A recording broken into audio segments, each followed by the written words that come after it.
Alberta for former Premier Alison Redford to resign and even to be criminally investigated. This after CBC News obtained confidential documents that detail a scheme to block passengers from government aircraft, which may have allowed Redford to fly only with a chosen entourage. Investigative reporter Charles Rusnell has our exclusive story. Charles. Adrian, Alison Redford resigned last March in the face of growing public controversy over her travel expenses. But as the internal documents show, even as the controversy raged, it appears she may have been wasting even more of the public's money. A bizarre scheme involving these government aircraft, uncovered by Alberta's Auditor General, detailed in this report, obtained by CBC News. Auditors found Redford staff booked false passengers on government flights, then removed them before the plane took off. It may mean some government employees and elected officials didn't get to fly, even though the plane was mostly empty. It's not known when this practice began, but auditors found 12 flights in just one 3-month period, January to March this year, with false passenger bookings. Political scientist Jim Lightbody says he's never seen anything like this. It reveals a scarcely disguised contempt for taxpayers' money. I think there is, in these documents, a signature private abuse of the public trust. Redford and her former Chief of Staff, Farouk Adachia, both denied any knowledge of the false bookings. In April, we revealed Redford had flown her daughter on 50 government flights between 2008 and March of this year. The Auditor General says Redford personally benefited from those flights. Opposition leader Danielle Smith says Redford needs to repay that money. What I'm reading the Auditor General saying is if there's a personal benefit, you got to pay it back. You cannot use government aircraft for purposes that have nothing to do with government business and expect that you're going to be able to just take that as a personal benefit. So calls for Redford's resignation and now calls even from her own party for a criminal investigation. Redford declined our interview requests.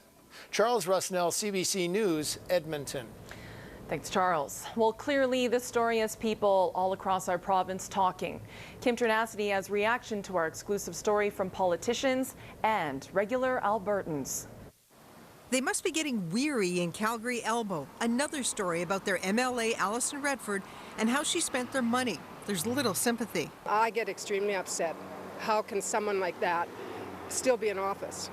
And she is nowhere to be seen half the time, so she needs to be paying attention to her constituents. I think she'll be brought to account sort of through the polls. Even before the next election, the opposition Wild Rose is calling for a deeper, more serious probe by the RCMP.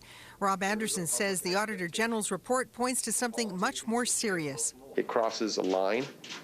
It goes into a different realm of, issues regarding fraud and rule of law and all those things. And if we can't expect our politicians to follow the law, it's a slippery slope at that point. Interim Premier Dave Hancock is out of the country and won't comment on the Auditor General's report because his office doesn't have a copy of it and hasn't seen it. So it was left to a communications person to do the explaining. And it was clear she wasn't about to get into it. He can't make a comment until he's seen the report. Constituents and the opposition aren't the only ones angry. Leadership candidate Rick McIver says he's shocked. Personal benefit should be paid for personally. Full stop. No ifs, ands, buts, or maybes. Frontrunner in the race Jim Prentice issued a statement saying there's no room in government for blatant abuse of taxpayer dollars, and the RCMP should be called in.